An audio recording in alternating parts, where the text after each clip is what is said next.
ख्याल है फायदा किसी को नहीं होगा, क्योंकि ये जो गवर्नमेंट आई है इसने जितनी महंगाई की है और जितनी बैड गवर्नेंस इस गवर्नमेंट के हिस्से में आई है, मेरा नहीं ख्याल कि इमरान खान साहब की नाकामी का इसको कोई फायदा होगा। तो पीडीएम जो है वो भी फायदा नहीं उठा सकेगी, और इसके अलावा जो मुख्तलिफ ग्रुप्स हैं इस वक्त जो पीटीआई के टूटने से बन रहे हैं, उनके हिस्से भी को बहुत ज्यादा कामयाबी नहीं आएगी। तो मुझे यूं महसूस होता है कि आने वाले दिनों में अगर इलेक्शन हो जाते हैं तो स्प्लिट मैंडेट आएगा और वो पार्लियामेंट भी हंग होगी और गवर्नमेंट मुख्तलिफ ग्रुपों को मिला के बनाई जाएगी और एक कमजोर गवर्नमेंट होगी। तो फायदा मेरा नहीं ख्याल के पीटीआई के टूटने का किसी को हो सकता है कोई इस वक्त, क्योंकि हालात इस टाइप के हैं कि किसी भी पार्टी को बहुत ज्यादा हैवी मैंडेट नहीं मिल सकता या उसकी सिंपल मेजॉरिटी नहीं आ सकती। तो आपका जो सवाल है बस उसका सिंपल सा जवाब है कि फायदा किसी को नहीं हो रहा है इसका। ठीक है। अच्छा ब्रिगेडियर साहब, आपके ख्याल में जिस नौयत के जराइम के मुर्तकब हुए ये तमाम अफराद जो कि तकरीब कारी में 9 मई को मुलविस थे, किस किस्म की सजाओं का सामना हो सकता है इन्हें? देखिए सजाएं बड़ी क्लियर, पाकिस्तान आर्मी एक्ट में बड़ी क्लियर सजाएं हैं, इसमें एंटी टेररिज्म एक्ट में भी सजाएं हैं जिसमें, और वो सबसे बड़ी बात है, देखिए एक कॉन्सेप्ट गलत है जो पाकिस्तान आर्मी एक्ट में जिनका स्पेशल मिलिट्री ट्रायल होते हैं उनको पूरा इंसाफ का हक दिया जाता है, इंसाफ के तकाजे पूरे किए जाते हैं, उनको अपने लॉयर भी रख सकते हैं, डिफेंस के लॉयर कर सकते हैं, उनकी पूरी इनको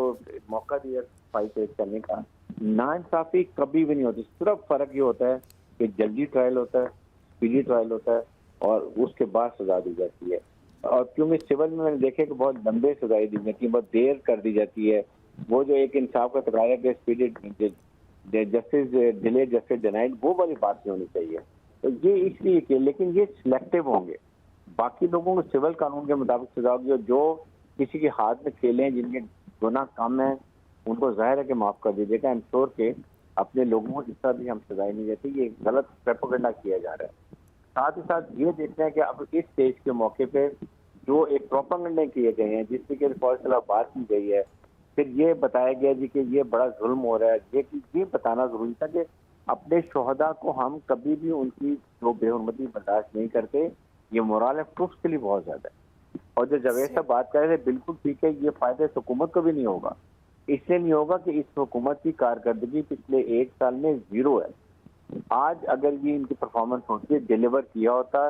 बजाय इसके कि एक पार्टी लीडर के खिलाफ बोल रहे हो, बल्कि आप आए अपने असेंबली में कैबिनेट में अवाम के लिए फैसले करें, अवाम की के लिए इकॉनमी की बात करें, हम मुल्क के साथ इस्तेकाम लेकर आए, मुल्क में कारोबार का रेल से लोग इकॉनमी फ्लरिश करे, तो फिर अवाम अब आपके पास क्या लेके जाएंगे अवाम के पास अगर 3 महीने में इलेक्शन होते हैं, अवाम को क्या बताएंगे? तो ये चीजें आप इस हुकूमत को सोचनी चाहिए। आई थिंक इस लिहाज से बड़ा प्लान करना चाहिए, लेकिन बात यह है कि इस खास तौर पर पॉलिटिकल पार्टी में ऑनेस्टली फील कि मुल्क को बहुत नुकसान देते हैं, ये कभी भी ऐसे नहीं होना चाहिए। सही। जावेद साहब कहिएगा, जैसा कि हमेशा से ये बात होती आई है कि चेयरमैन पीटीआई को बड़ा लाटे वाला ट्रीटमेंट दिया जाता रहा है हमारी अदालतों में भी, तो आप क्या समझते हैं, जैसे कि अभी कुछ देर पहले भी आपने कहा कि अहम गिरफ्तारियां हो सकती हैं जिनमें एक चेयरमैन पीटीआई भी हैं, तो अगर इनकी गिरफ्तारी होती है और फिर फौजी एक्ट के तहत ही कार्रवाई होती है तो क्या वहां पर भी कोई लाटले वाला सलूक की तवक्को है?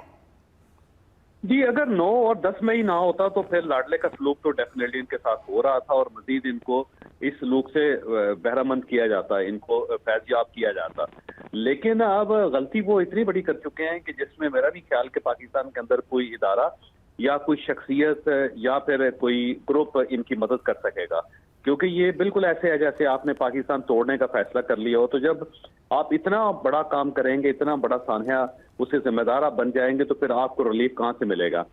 ये याद रखिए कि 1971 में भी जब पाकिस्तान टूटा था तो उस वक्त भी किसी फौजी तंसीब के ऊपर हमला नहीं हुआ था, ढाका में कोर कमांडर का घर नहीं जलाया गया था। तो अगर आप हिस्ट्री को इस नजर से देखें तो इमरान खान साहब या पीटीआई इतनी बड़ी गलती कर चुकी है कि अब उस गलती के बाद इनको रिलीफ मिलना मेरा नहीं ख्याल कि किसी जगह मुमकिन होगा। उससे पहले डेफिनेटली वो जो कुछ वो करते रहे हैं उनको हर जगह रिलीफ मिल जाता था, अदालतें उनको रिलीफ दे देती थी और मिलिट्री एस्टैब्लिशमेंट के अंदर से भी लोग उनको बहुत ज्यादा फायदा पहुंचाते थे, इसमें कोई शक नहीं है। फिर बहुत से ट्रेडर्स थे पाकिस्तान के अंदर, बिजनेसमैन थे जो इनको फाइनेंशियल सपोर्ट करते थे। फिर ग्रुप से बहुत ज्यादा, फिर मीडिया के अंदर बहुत लोग थे जो इनको इनको इनको सपोर्ट करते थे, फिर सोशल मीडिया के अंदर बहुत थे। लेकिन अब आप देख लें कि 9 और 10 मई के वाकयात के बाद किसी तरफ से इमरान खान साहब को सपोर्ट नहीं मिल रही। ना उनको मीडिया से सपोर्ट मिल रही है, ना उनको बिजनेसमैन कम्युनिटी से सपोर्ट मिल रही है, ना आपको आम लोग आपको उनकी सपोर्ट करते हुए नजर आएंगे। इसमें कोई शक नहीं कि अदलिया में कुछ लोग हैं जो उनको सपोर्ट कर रहे हैं, उनकी जमानतें हो जाती हैं और इनके केस नहीं चलने दिए जा रहे। लेकिन इसके बावजूद अब 9 और 10 मई से पहले जो अदलिया का इनके साथ रवैया था, वो अब रवैया भी अब कम होता हुआ नजर आ रहा है। आप देख लें कि जिस तरह गुड टू सी कहा था चीफ जस्टिस ऑफ पाकिस्तान ने, लेकिन उसके बाद चीफ जस्टिस ऑफ पाकिस्तान भी पीछे हटते हुए नजर आए। तो मेरा नहीं ख्याल कि इतनी बड़ी गलती के बाद कोई शख्स इमरान खान साहब